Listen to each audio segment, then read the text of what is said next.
This is the 10-Minute Contrarian Podcast. This is VP. We are a solutions-based podcast, diving into the world of contrarian investing and alternative finance.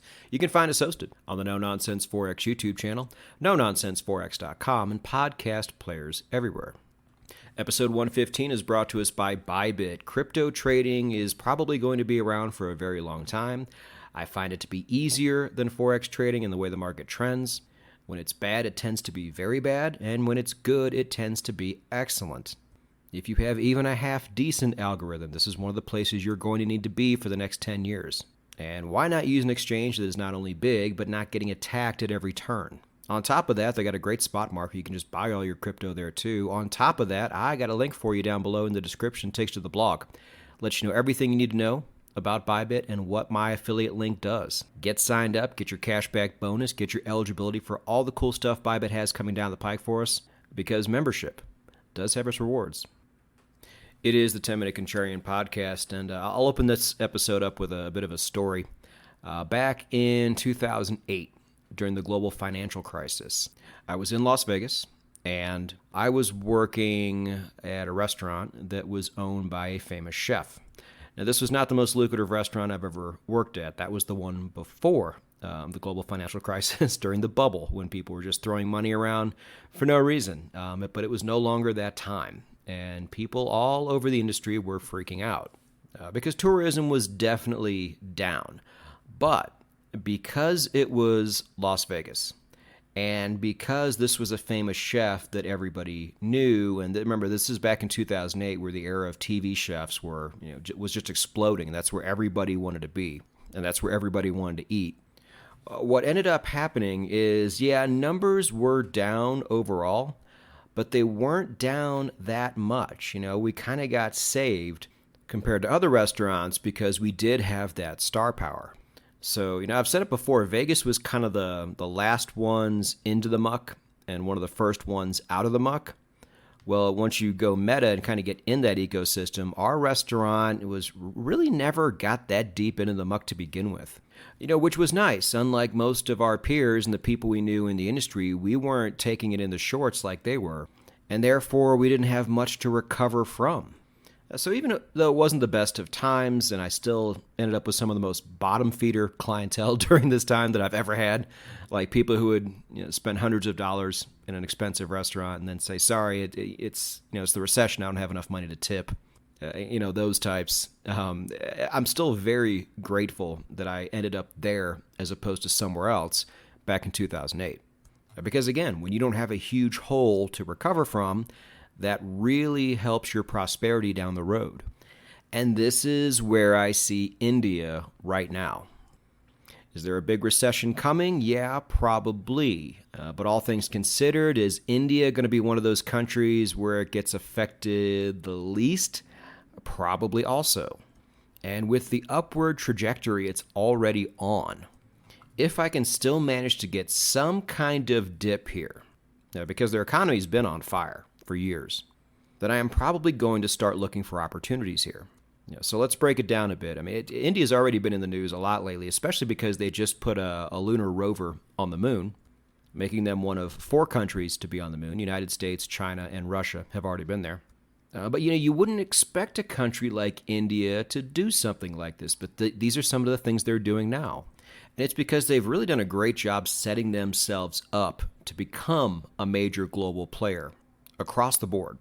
And let's go over some of the reasons why. So their number one export to the world is the worst tech support of all time. Let's just get that out of the way. I'm kidding. That's no longer their biggest export. Not sure if it ever was, but that human capital is better used elsewhere now. We spoke a couple episodes ago how they are number 2 in oil production. Now, they use most of that, but they are also very close to the Persian Gulf. And when it comes to oil coming out of the Persian Gulf and into Southeast Asia, and especially Eastern China, all roads go through India. They have a monopoly on that passageway, to the point where China has been doing everything they can to try to bypass this passageway, like by putting little roads and stuff like that through Pakistan. But it hasn't been super successful so far. India, unlike China, gets along very well with the rest of Southeast Asia and with Australia. So if they ever need any other types of inputs, whether it be food, other minerals they don't have, they have those passageways set up right there. India is also number 2, right behind China, in pharmaceuticals. China almost has a monopoly on pharmaceuticals. And if it wasn't for India, China would really wield a big club in terms of having most of the pharmaceuticals the world needs locked down. I'll go more into to China and the overall strategies here in a moment. But at the very worst, India has enough, as far as pharmaceuticals go, to keep themselves supplied and not have to worry about places like China. And in an episode we have not really needed to do just yet, or maybe we have, I just haven't done it yet, but India is also number 1 in nitrogen-based fertilizer.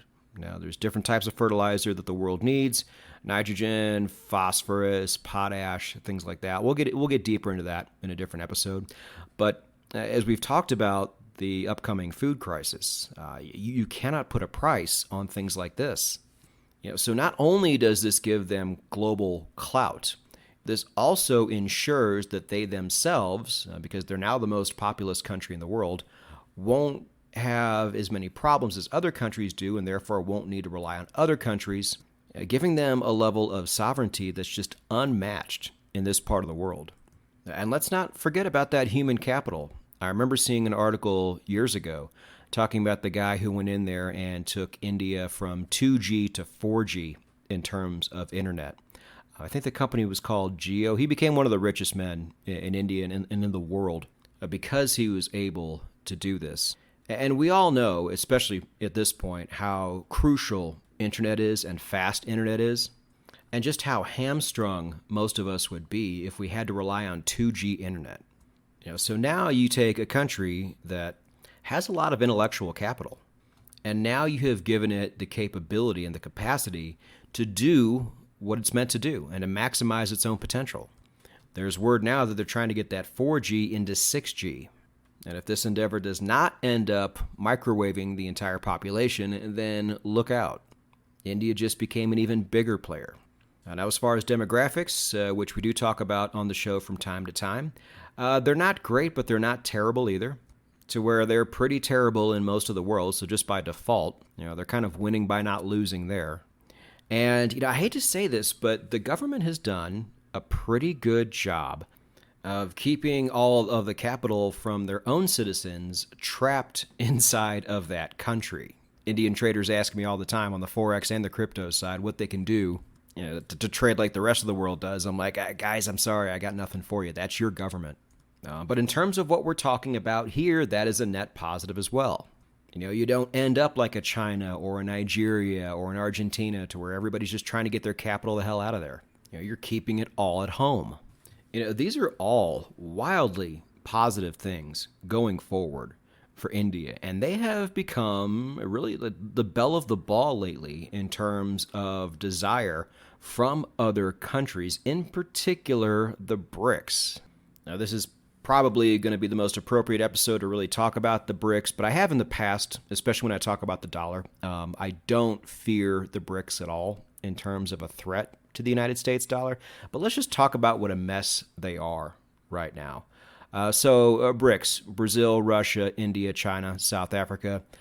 Obviously, Russia and China are kind of at the top here because they are the two who want to control everything. And in an organization where everybody is supposed to have an equal say, I'm not sure how this is ever going to work or why anybody would be down for something like this, unless you were desperate. Now, some of the countries who want to join BRICS are desperate, and they will probably just cater to whatever Russia and China want to do, but nobody else of any significance is really down for this idea. I think we've all known those people who are just sociopaths who do everything in their own self-interest. And that's fine. We can keep our distance from them if we want to, but we would certainly never go into business with people like this. And India, who already hates China, is like, yeah, you know what? I don't really need any of you guys.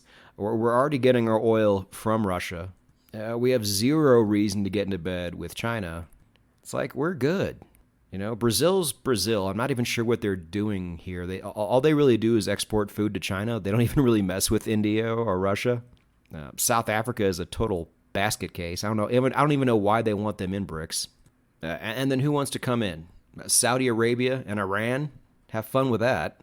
It's like, yeah, they got oil, but that's just such another mess you don't want on your hands. Those are like the two guys that always go to the bar every weekend and just get hammered and get in huge fights, like well into their 40s. And you want to start a business with those guys too? So you have two sociopaths, two drunks who get in bar fights all the time. And, let's go ahead and bring in your junkie cousin, Argentina. Let's add them to the mix. It's like, what are we doing here? Do we really think these people are all going to get along and share one major currency just so they can shut out the United States? Like, that common bond is going to be strong enough for all of these people to somehow find a way to get along. Well, India doesn't believe so, and India is actually tilting more towards the United States as this whole thing plays out. Which simply having that option, they're like, yeah, you know what? We don't really need the United States, but if we were going to tilt anywhere, we would tilt that way. To me, just gives this country further strength down the road. Options are good. I mean, India's got them.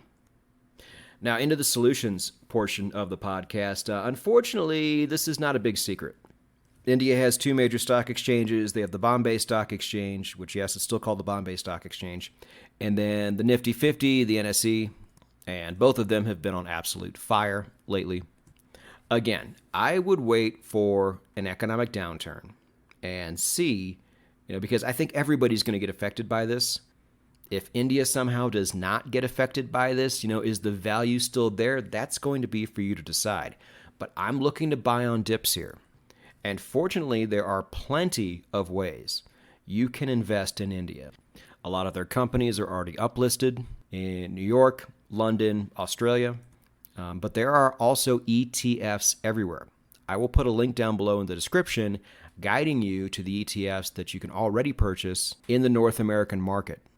There are lots, and at this point I can't sit here and disseminate between the 8 or 10 options that are available. I would need to look over them when it's actually time to start investing in them, and I don't know when that's going to be. But the whole point of this episode was to, in my opinion, put India on your radar because it is certainly on mine. And when we're talking about investments and when we're talking about places that have a really bright future for the next 10 to 20 years, not just what you invest in, but where you invest does matter. And I said a long time ago in my very first USD video that the balance of power is shifting east. Now, unfortunately, it's shifting into countries that have a hard time getting themselves right. So there's that added risk there. But to me, India is not one of those countries anymore. Am I bullish on the future of the United States and places like Mexico? Absolutely. But I'm quite bullish on India too. And I'm just looking for a window, some type of buying opportunity to where I can get my money in. And you may choose to play this however you like, but all I'm saying is keep this country on your radar because this sleeping giant is finally awake and it's about to get up and do some real damage. Now, a lot of the financial world already knows about India, but your average normie does not, and they will probably still see investments like this as crazy. But even with all the progress that India has already made and as well as their markets are doing, when it comes to the annals of history, and all we're trying to do is be historically correct here, I still think it's quite early.